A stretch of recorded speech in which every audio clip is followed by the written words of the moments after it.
اعوذ باللہ من الشیطان الرجیم بسم اللہ الرحمن الرحیم الحمد للہ رب العالمین والحمد للہ الذی ہدانا لہذا وما كنا لنهتدی لولا ان ہدانا اللہ ثم الصلاة والسلام علی اشرف الانبیاء والمرسلین خاتم النبیین شفیع ذنوبنا وطبیب قلوبنا ابی القاسم محمد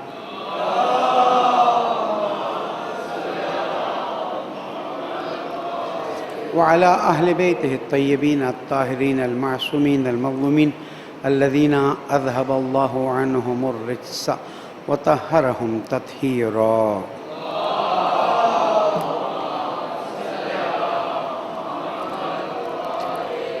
مومن کرام السلام علیکم ورحمۃ اللہ وبرکاتہ.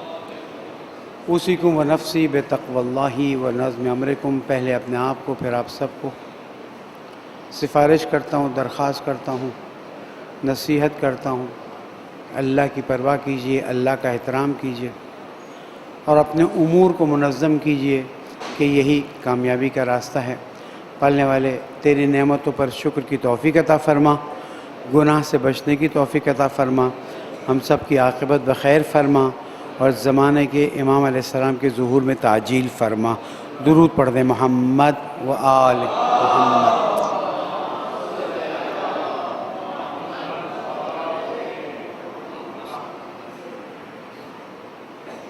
اگرچہ کہ گفتگو کا عنوان کچھ اور نظر میں تھا، لیکن پھر توجہ ہوئی کہ حضرت ابو طالب علیہ السلام کی ولادت کی مناسبت سے کچھ عرائض پیش کیے جائیں تاکہ ہمارا موقف بھی واضح ہو اور ہم جان سکیں کہ حقائق کیا ہیں. حضرت ابو طالب علیہ السلام کے بارے میں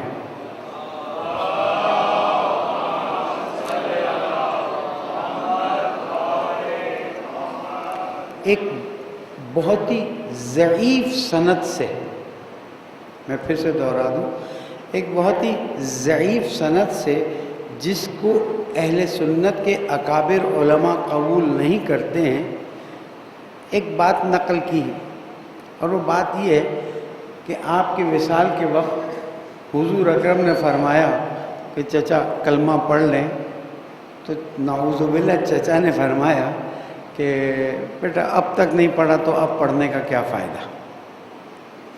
اس حدیث کی سند جب اہل سنت علماء کے سامنے پیش کی جاتی ہے حدیث کو بتائے بغیر، تو اس سند کو سرے سے رد کرتے ہیں اور بالکل واضح طور پر کہتے ہیں کہ جناب اس سند کو ہم قبول نہیں کرتے. لیکن اس سند کے بعد جب حدیث سامنے رکھی جاتی ہے تو پھر مسائل پیچیدہ ہونا شروع ہو جاتے ہیں. وہ شخصیت کہ جس کو اللہ سبحانہ و تعالیٰ نے دین اسلام کو آگے بڑھانے کے لیے اس زمانے میں رکھا، دو شخصیتیں، ایک حضرت ابو طالب علیہ السلام اور ایک حضرت خدیجہ سلام اللہ علیہ.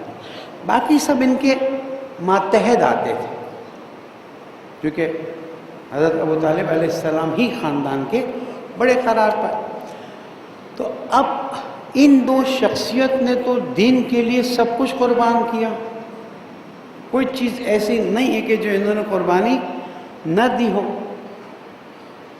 ایمان کے اس مرتبے پر ہیں کہ رسول اکرم صلی اللہ علیہ وآلہ وسلم جو فرماتے ہیں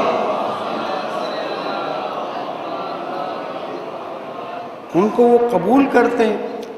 اور یہ بات صرف اعلان نبوت اور رسالت کے بعد نہیں ہے، یہ اس وقت ہے کہ جب حضور اکرم کم سن ہیں، عمر میں چھوٹے ہیں، پھر بھی احترام اپنی جگہ پر باقی ہے، پھر بھی وہ عزت، وہ مقام جو رسول اکرم کو دینا چاہیے تھا. تاریخ پڑھیں، ہم تو کہتے ہیں تاریخ پڑھا کریں تو آپ کو اندازہ ہوگا. اس کی وجہ صرف یہ ہے کہ ہم اس بات کو جانتے ہیں کہ اس خاندان میں کبھی شرک اور کفر آیا ہی نہیں. اس خاندان میں کبھی شرک اور کفر آیا ہی نہیں ہے۔ یہ جو کہا جاتا ہے کہ خواتین میں حضرت خدیجہ نے پہلے اسلام قبول کیا، بچوں میں حضرت علی کو اسلام قبول کیا، یہ ان کے دماغ کی سوچ ہے جو انہوں نے باہر ڈالی ہے۔ کہاں سے ڈالی وہ بھی بتا دیتے، ورنہ یہاں ایمان لانے کا تصور نہیں پایا جاتا۔ یہ وہ انوار ہیں، اشہد انک کنت فی الارحام المطہرہ، ہم گواہی دیتے ہیں کہ آپ اسلاب شامخہ اور ارحام مطہرہ میں، تمام اماموں کے لیے گواہی دیتے ہیں نا۔ تو اب یہ اسلاب یا صلب حضرت ابو طالب علیہ السلام سے اوپر کی طرف جاتی ہے۔ وہاں پر جب ہم 11 اماموں کی جدہ کا نام لیتے ہیں، جناب خدیجہ سلام اللہ علیہا، اور پھر جناب زہرا کی والدہ کا نام لیتے ہیں، تو وہاں پر بھی شرک اور کفر کا شائبہ نہیں آ سکتا۔ آپ اپنے عقیدے کو صحیح کر لیں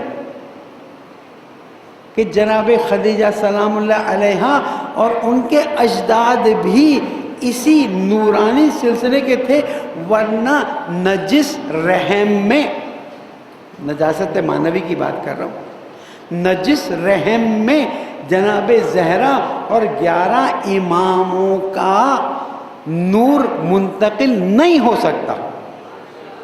اس لیے باتیں کرنے والے باتیں کریں، جن چیزوں کو وہ آگے بڑھانا چاہتے ہیں آگے بڑھائیں، وہ آپ کی مرضی۔ آپ نے بہت کچھ آگے بڑھا دیا، آپ نے تو یزید ابن معاویہ کو بھی بہت کچھ کہہ دیا۔ ہم جو اپنا وقت ان چیزوں میں صرف کرتے ہیں، اس سے زیادہ ہم ان کی زندگیوں کے مطالعے میں وقت صرف کریں تو ہمارا اخلاق بھی اچھا ہوگا، ہمارا کردار بھی اچھا ہوگا، ہمارا ایمان بھی مضبوط ہوگا۔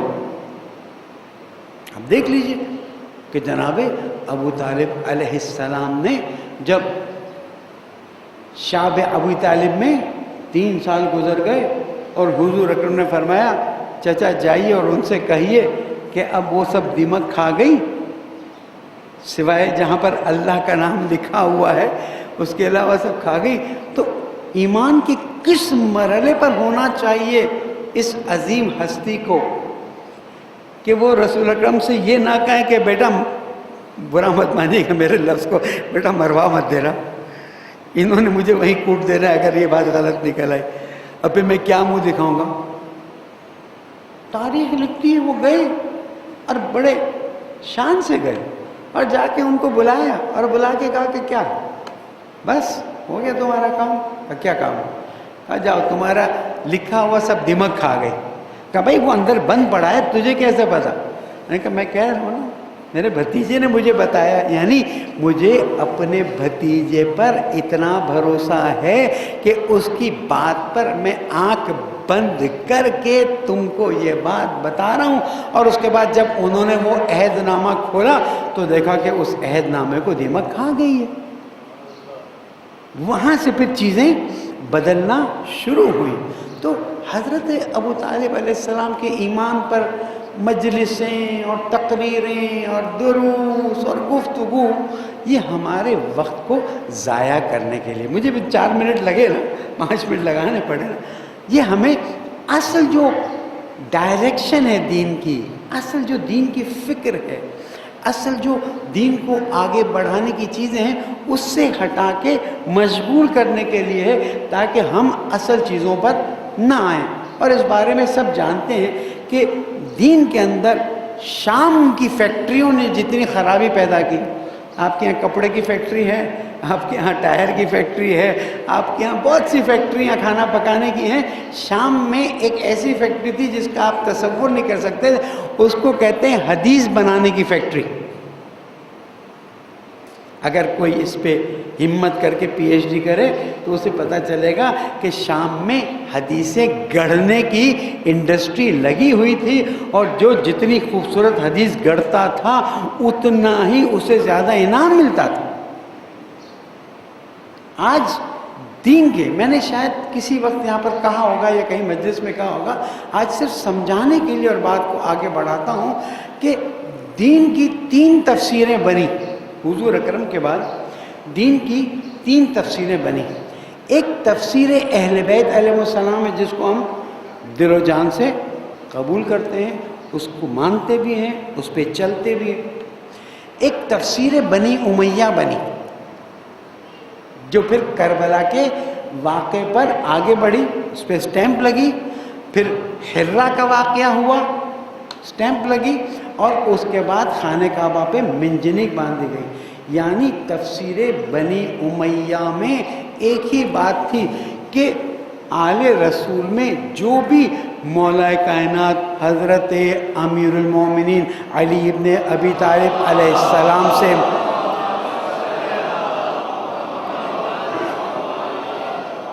مربوط رہے ہیں ان کے بارے میں منفیات ڈال دو۔ حضرت خدیجہ شادی شدہ تھی، تاریخ لکھتی ہے کہ حضرت خدیجہ کی رسول اکرم سے پہلے کوئی شادی نہیں ہوئی۔ ہمارے لوگ بھی پھر اسی میں پڑ جاتے ہیں۔ حضرت خدیجہ 3 بیٹیوں کو لے کر یا 2 بیٹیوں کو لے کر آئیں، اور ایک بیٹی یہاں پیدا ہوئی، اور بابا 3 بیٹیاں اگر رسول اکرم کی تھیں، جو کہتے ہیں کہ یہ تینوں رسول اکرم سے تھی، جبکہ جناب خدیجہ اپنی بہن کی 2 بیٹیاں لے کر آئیں، اگر تینوں رسول اکرم کی بیٹی تھی تو کیا نعوذ باللہ کہنے والے رسول اکرم پر الزام نہیں لگا رہے کہ ایک بیٹی کا اتنا احترام دوسری بیٹی کو بھول ہی گئے؟ بھائی اگر ایک بیٹی کے لیے کھڑے ہو رہے ہو، دوسرے کے لیے کھڑے رہو، ایک بیٹی کے نواسوں کو تو سینے سے لگاؤ، دوسری بیٹی کے بچوں کو دیکھو بھی نہیں، یعنی نعوذ باللہ رسول اکرم استغفر نہیں۔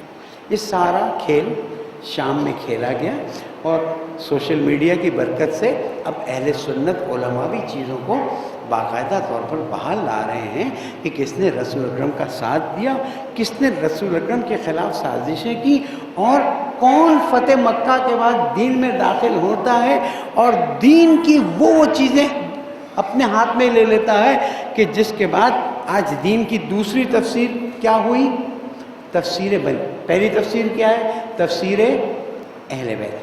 دوسری تفسیر تفسیر بنی امیہ۔ کوئی اس میں ڈرنے یا کوئی اس کی بات نہیں ہے، ویسے تو ایک آتا ہے خیر کٹ جائے تو کیا حرج ہے، وہ بھی قبر میں ساتھ لے کر جائیں گے، درود پڑھ دیں محمد والے محمد۔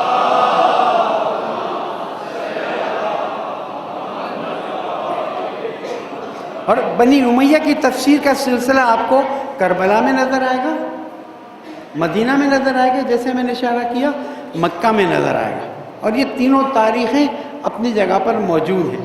کون ذمہ دار تھے؟ چھوڑ دیں۔ دین کی تیسری تفسیر تفسیر اصحاب ہے۔ دیکھیں جو مخلص اصحاب رسول ہیں ان کے ناموں پر تو ہم اپنے بچوں کے نام رکھتے ہیں۔ میری بہن کے بیٹے مقداد، میثم، ہمارے اور رشتہ داروں کے بیٹے سلمان، ابو ذر، عمار، منہال، یہ سب کیا ہے؟ محبت کی نشانی ہے نا، کہ کیوں کہ انہوں نے رسول اور اہل بیت رسول سے محبت کی، ہم ان سے محبت کا اظہار کرتے۔ یہ جو تفسیر اہل بیت والے تھے نا، ان کو ائمہ معصومین نے بہت سمجھایا کہ یہ جو تم کہتے ہو کہ سب اچھے، یہ صحیح نہیں ہے، کیونکہ قرآن مجید میں ایک پورا سورہ ہے جس کا نام ہے سورہ منافقون۔ قرآن مجید میں ایک سورہ ہے جس کا نام ہے سورہ توبہ۔ اب سورہ توبہ اور سورہ منافقون میں جن کی تعریفیں لکھی گئی ہیں یا جن کو ذلیل کیا گیا ہے، جن کی برائی لکھی گئی ہے، کچھ تو تھے، کچھ تو تھے، تو اب ان کچھ کو مائنس نہیں کر سک رہے تم، جبکہ تمہارے ہاں یہ حدیث پائی جاتی ہے اور محترم اصحاب نے یہ حدیث بیان کی ہے کہ جب ہمارے زمانے میں محفل ہوتی تھی اور ہم پہچان نہیں سکتے تھے کہ مومن کون ہے، منافق کون ہے، تو ہم رسول اکرم کے کہنے کے مطابق علی بن ابی طالب علیہ السلام کا ذکر چھیڑ دیا کرتے تھے۔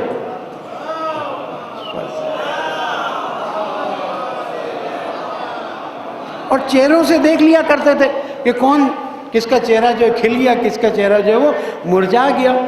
اور یہاں تک خود رسول اکرم کی حدیث موجود ہے کہ اے علی، اور اہل سنت میں یہ متواتر حدیث ہے، تجھ سے محبت نہیں کرے گا مگر مومن، اور تجھ سے بغض نہیں رکھے گا مگر منافق۔ اب اگر جنگ کرنا بھی میں چھوٹی مثال دیتا ہوں، میں یہاں سے باہر جا رہا ہوں، کوئی صاحب مجھے تھپڑ مار دیں، جنگ تو نہیں کی نا اس نے، میری کسی حرکت پہ تھپڑ مار دیا، کیا یہ میرا دوست ہے؟ کیا مجھ سے محبت کرنا؟ آپ کہیں گے نہیں۔ تو اگر تھپڑ مارنے والا دوست نہیں ہو سکتا تو باقاعدہ جنگیں کرنے والا کیسے؟ اس کے آگے تو آپ سمجھتے ہیں نا، یہ سارا کھیل شام میں ہوا، اور اس کھیل کی واضح دلیل اس وقت ملتی ہے جب یزید ابن معاویہ ابن ابی سفیان جو ہے وہ آ کر کہتا ہے کہ کاش میرے بدر کے بزرگ آج یہاں ہوتے تو دیکھتے کہ میں نے کس طرح سے بدر کے خون کا بدلہ لے لیا۔ آپ اپنی کتابوں سے یہ شعر نکال دیں، نہ کوئی وحی آئی ہے، نہ کوئی نبی آیا ہے، نعوذ باللہ۔ تو ہم بہت واضح طور پر تفسیر اہل بیت، تفسیر شام والوں کی تفسیر جس کو ہم تفسیر یہ کہتے ہیں، تیسری تفسیر تفسیر اہل بیت۔ ہمارا وظیفہ اور فریضہ یہ ہے کہ جو بنی امیہ کی تفسیر والے ہیں ان کو چھوڑ دیں، لیکن جو اہل بیت کی تفسیر والے ہیں ان کو اس طرف دھکا نہ دیں۔ ہماری مجلسوں میں جو کچھ چیزیں ہوئی ہیں وہ یہ ہوئی ہیں کہ تفسیر اصحاب والوں کو بجائے اس کے کہ اہل بیت سے ملائیں، تفسیر اصحاب والوں کو تفسیر بنی امیہ کی طرف دھکا دے دیا گیا۔ نہیں معلوم میں اپنی بات پہنچا سکا یا نہیں پہنچا سکا، لیکن ریکارڈ ہو رہی ہے تاکہ آگے لوگوں تک پہنچے۔ ہم اگر آج اپنی مجالس کو اتنی خوبصورت بنا دیں، معصوم کیا فرماتے ہیں؟ اپنی مجالسوں کو ہماری باتوں کے ذریعے خوشبودار بناؤ، زینت دار بناؤ۔ یعنی کیا؟ یعنی ان کو چھوڑو، ان کو اپنا راستہ لینے دو۔ ہماری باتیں جب تم لوگوں تک پہنچاؤ گے تو لوگ خود بخود کھنچتے ہوئے آ جائیں گے۔ ہمارا محرم سفر آ رہا ہے، وظیفہ ہے ان مجالس میں جائیں جس میں ذکر فضائل و مصائب اہل بیت بیان کیا جائے۔ ان مجالس کا تھوڑا سا حصہ چھوڑ دیں کہ جس میں آپس میں تشدد کی صورت پیدا ہوتی۔ میں کوئی مجھے کہے کہ آپ تبرہ سے منع کر رہے ہیں، تو آج کے زمانے میں سب سے بڑا تبرہ اللہ نے مجھ سے کروا دیا، اور میں اس پہ اللہ کا شکر ادا کرتا ہوں۔ تو یہ تو ریکارڈ پہ موجود، لیکن آج کا زمانہ ان چیزوں کا نہیں ہے۔ آج کا زمانہ ہے آپ لوگوں کو اہل بیت کی طرف کھینچیں، اپنے اخلاق سے، اپنے کردار سے، اپنی رفتار سے، اپنی گفتار سے۔ کیوں؟ اس لیے کہ اہل بیت علیہ السلام اور 12 اماموں کو اللہ نے اپنی طرف سے منسوب فرمایا، اطیعوا اللہ و اطیعوا الرسول اولی الامر منکم۔ تو اب ان کا ساتھ دینا ہے، 12ویں امام کا ساتھ دینا ہے، صرف اپنے آپ کو مضبوط نہیں کرنا ہے بلکہ ان لوگوں کو جن کے راستے تھوڑے دوسرے ہو گئے ہیں ان کو بھی آہستہ آہستہ پیار سے گھیر کے لائیے۔ آپ دیکھیے گا خوشبو سے کوئی نہیں بھاگتا، بدبو سے بھاگتا ہے۔ اب بدبو کا ذکر ہی نہ کریں، آپ خوشبو کا ذکر کریں۔ آپ نماز میں مسجد میں آئیں، کسی نے خوشبو لگائی ہوگی، آپ کا دل چاہے گا میں اس کے پاس بیٹھ جاؤں۔ تو اہل بیت علیہ السلام کا کلام نور ہے، اہل بیت علیہ السلام کا کلام خوشبو ہے۔ سوشل میڈیا میں بھی وہ چیزیں ڈالیں جس سے اہل بیت کے کلام لوگوں تک پہنچیں اور لوگوں کے دل کھنچتے ہوئے ہماری طرف آ جائیں۔ یہ ہمارا وظیفہ بنتا ہے۔ پالنے والا تجھے محمد و آل محمد کا واسطہ ہماری عاقبت بخیر فرما، ہماری پریشانیوں کو دور فرما، ہمیں بہتر انداز میں دین کو سمجھ کر عمل کرنے کی توفیق عطا فرما۔ جو بیمار ہیں انہیں شفائے کامل عطا فرما۔ ہمارے پیارے ملک پاکستان کو امن کا گہوارہ بنا۔ پالنے والے تجھے محمد و آل محمد کا واسطہ ہماری عاقبت بخیر فرما، مرحومین شہداء کے درجات کو بلند فرما، زمانے کے امام کو ہم سے راضی فرما، ان کے ظہور میں تعجیل فرما۔ بسم اللہ الرحمن الرحیم۔ والعصر ان الانسان لفی خسر الا الذین آمنوا وعملوا الصالحات وتواصوا بالحق وتواصوا بالصبر۔ صدق اللہ العلی العظیم۔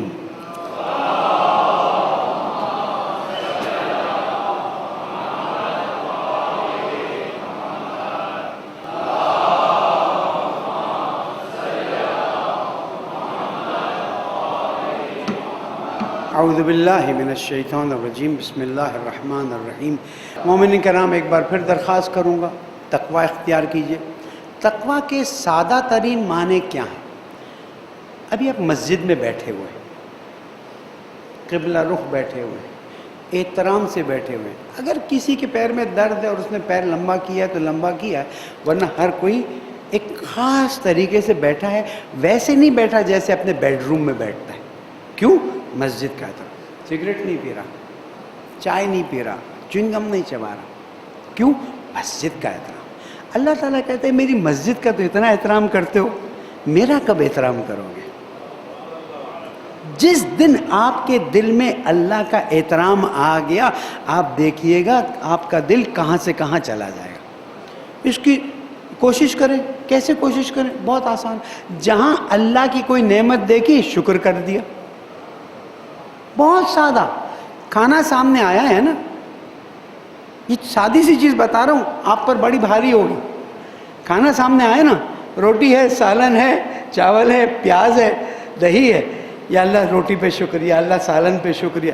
اصل تو شکر کیا کرنا ہے؟ یا اللہ روٹی کے جتنے اجزاء ہیں اس پہ شکر، سالن میں جتنے مسالے پڑے، کوشش۔ فروٹ سامنے آیا نا، جیسے ہی آپ نے دیکھیں، آپ اگر کوئی تصویر بنائیں ہاں، اور میں آ کے کھڑا ہو کے دیکھتا رہوں اور چلا جاؤں، یہ کتنا بدذوق مولوی ہے، ایک تعریف بھی نہیں کی اس نے۔ تصویر کی تعریف نہ کرنے پہ میرا دل، اللہ ناراض نہیں ہوتا، لیکن اللہ کہتا ہے کیا ہو گیا ہے تم کو؟ میری اتنی نعمتیں تم دیکھتے ہو، کھاتے ہو، پیتے ہو، تمہاری زبان سے ایک شکران للہ نہیں نکلتا ہے؟ آج سے یہ عادت ڈالیں۔ ریڑھی سے گزر رہے ہیں، جس میوے کو دیکھا شکران للہ، جس سبزی کو دیکھا، تھوڑی سی عادت کر لیں۔ اللہ نے وعدہ کیا ہے تم شکر کرو گے میں نعمتوں کو۔ اب اگر اللہ کے وعدے پر بھروسہ نہیں ہے تو پھر اور میں کچھ نہیں کہہ سکتا۔ درود پڑھ دیں محمد والا۔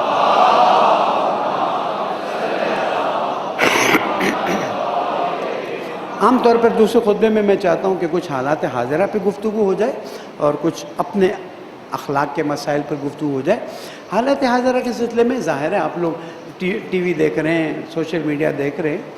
اس وقت امریکہ افغانستان میں بری طرح پھنس گیا ہے، اور نہ صرف خود پھنسا ہے بلکہ اس نے پوری افغان قوم کو پھنسا دیا۔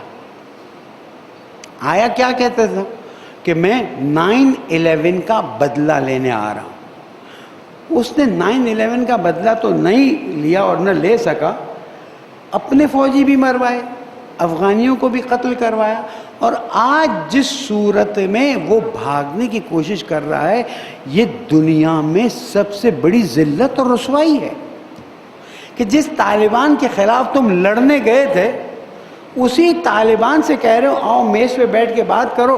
طالبان نے تاریخ رکھی، اس تاریخ تک اگر تم نہیں جھکتے ہو تو اس کے بعد ہم اپنا کام کریں، تم اپنا کام کرو۔ آج بھی پاکستان پر پریشر ہے کہ کچھ کرو تاکہ ہمارے لوگوں کی جان بچ جائے۔ ہم نہیں کہتے تھے تم سپر پاور نہیں ہو، سپر پاور اللہ ہے۔ طالبان جیسے لوگ جن کے پاس نہ فوج ہے باقاعدہ، نہ اسلحہ ہے باقاعدہ، نہ کچھ ہے باقاعدہ، میں ان کی تعریف نہیں کر رہا، لیکن اب میں ان کی برائی بھی نہیں کرنا چاہتا، اس لیے کہ 3 واقعات افغانستان میں ہوئے، جن میں ایک میں شیعہ بچیاں اور 2 میں شیعہ ہزارہ خاندان کو شہید کیا گیا۔ تینوں دفعہ طالبان نے اس کو کنڈیم کیا ہے، اور یہ کنڈیم کرنا، اچھا ان کو فکر نہیں ہوتی، اگر کرتے ہیں تو بولتے ہیں ہم نے کیا ہے، داعش نے کہا ہم نے کیا۔ تو طالبان اب جو آ رہی ہے وہ دوسرے انداز میں آ رہی ہے۔ پھر جمہوریہ اسلامی ایران نے اپنی کانفرنسز میں مختلف وقتوں میں طالبان کو بلایا اور ان کے ساتھ مذاکرات کیے، اور جب جمہوریہ اسلامی ایران کو اپنے کچھ بدلے لینے تھے، خاص کر اس عظیم شہید کی شہادت کا بدلہ لینا تھا، تو مدد کے لیے یہی آئے ہیں۔ میں تعریف نہیں کر رہا، لیکن چیزیں آپ کو بتا رہا ہوں کہ آپ دیکھ لیجئے کہ یہی آئے اور ایک ایسے جہاز کو گرانے میں مدد کی جس میں وہ شخص بیٹھا تھا کہ جس نے ہمارے ایک عظیم کمانڈر کو شہید کیا تھا۔ تو اب حالات افغانستان میں بدل رہے ہیں، ان حالات کے اثرات پاکستان میں آئیں گے اور آ رہے ہیں۔ ہمیں ایک کام کرنا ہے، ایک دعا کرنی ہے اپنے ملک کے لیے۔ دیکھیں ایران اور عراق اور شام وہ ایک الگ ملک ہیں، وہاں میجورٹی شیعہ ہے، سب کچھ۔ یہاں ہر طرح کا انسان رہتا ہے، مسلمان رہتا ہے۔ جتنی آزادی ہمیں یہاں پر اپنی عزاداری کی ملی ہوئی ہے، دوسری جگہوں پہ اتنی آزادی نہیں۔ ہماری عبادتوں کے لیے جتنی پابندیاں لگتی ہیں ٹیمپرری، پھر آپ لانگ مارچ کرتے ہیں اور اس کے بعد وہ سب چیزیں صاف ہو جاتی ہیں۔ اب پھر محرم آ رہا ہے انشاءاللہ، میں تو کہتا ہوں کہ دیکھیں کہ زیارت کے لیے کون کون نام لکھواتا ہے اور کون کون اپنے آپ کو ایف آئی آر میں رجسٹر کرانے کے لیے تیاری کرتا ہے۔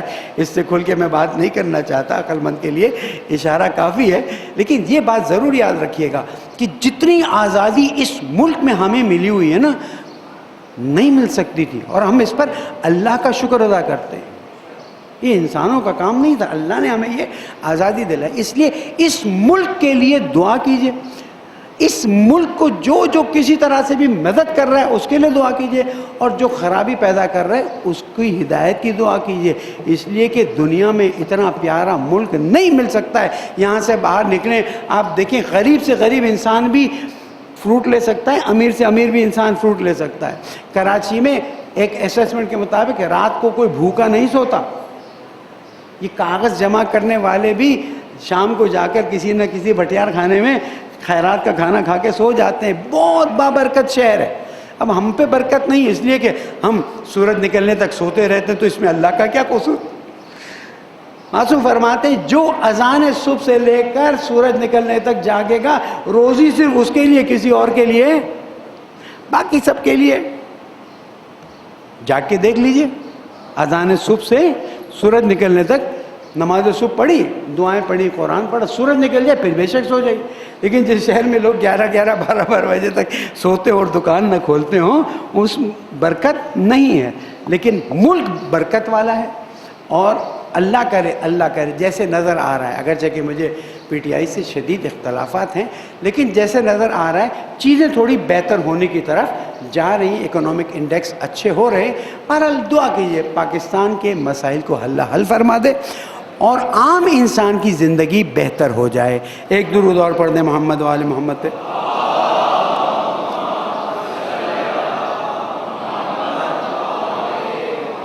عید قربان نزدیک آ رہی ہے اور اکثر مومنین قربانی کریں گے، اچھا ہے کریں، سنت موقدہ ہے۔ اس میں یہ جو حصوں والی بات آتی ہے تو ہمارے ہاں کوئی حصوں کی تعداد معین نہیں ہے۔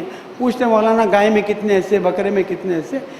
بکرا اچھا کر لیں، گائے کرنا چاہیں گائے کر لیں، جتنے لوگ مل کے کرنا چاہیں کر سکتے ہیں، کہیں بھی فقہی لحاظ سے کوئی پابندی نہیں آئی ہے۔ بس یہ کہ اچھا جانور ہو تاکہ قربانی کر سکیں، وہ آپ دیکھ لیجئے گا، مولانا صاحب ہیں ان سے پوچھ لیجئے گا۔ لیکن جس چیز کی طرف میں توجہ دلانا چاہتا ہوں، بقرہ عید پہ جو گندگی کی جاتی ہے، بکری کاٹے اور اوجڑی وہاں، میں اہل بیت علیہ السلام کے ماننے والوں کو نصیحت کرتا ہوں، ایسا نہ ہو کہ آپ ایک طرف سے نیکی کریں، دوسری طرف سے برائی پھیلانے میں شامل ہو جائیں۔ جب آپ گندگی پھیلاتے ہیں، مکھیاں بیٹھتی ہیں، مکھیاں گندگیاں پھیلاتی ہیں، اگر کوئی بیمار ہوتا ہے تو غیر مستقیم مجھ پہ بھی اس کا اثر آئے گا۔ میری بات واضح ہے آپ کے لیے؟ اللہم صلی علی محمد۔ کیونکہ میں ان دنوں میں پھر حاضر نہیں ہو سکوں گا، تو میں چاہتا ہوں ایک نصیحت کرتا چلوں کہ اہل بیت کا چاہنے والا رسول اکرم کے اس قول کے مطابق کہ النظافۃ من الایمان، صفائی ایمان کا حصہ ہے۔ اہل بیت علیہ السلام نے صفائی پر اتنی تاکید کی ہے، اگر ہم قربانی کر کے گندگی چھوڑتے ہیں تو ہم باقی تو قصور اپنی جگہ پر اہل بیت کی بات نہیں مان رہے ہیں۔ اور قربانی میں غریبوں کا حصہ رکھیں، ضرورت مندوں کا حصہ رکھیں، پڑوسیوں کا حصہ رکھیں، اور کوشش کریں کہ انشاءاللہ تعالی قربانی جب آپ کریں تو یہ قربانی اللہ تعالیٰ کی بارگاہ میں قبولیت کا باعث بنے۔ وہ اس وقت ہوگا جب نیت اللہ کی خوشنودی ہوگی اور صفائی بھی آپ اچھی طرح سے کرا دیں گے۔ ایک درود اور پڑھ دیں محمد والے۔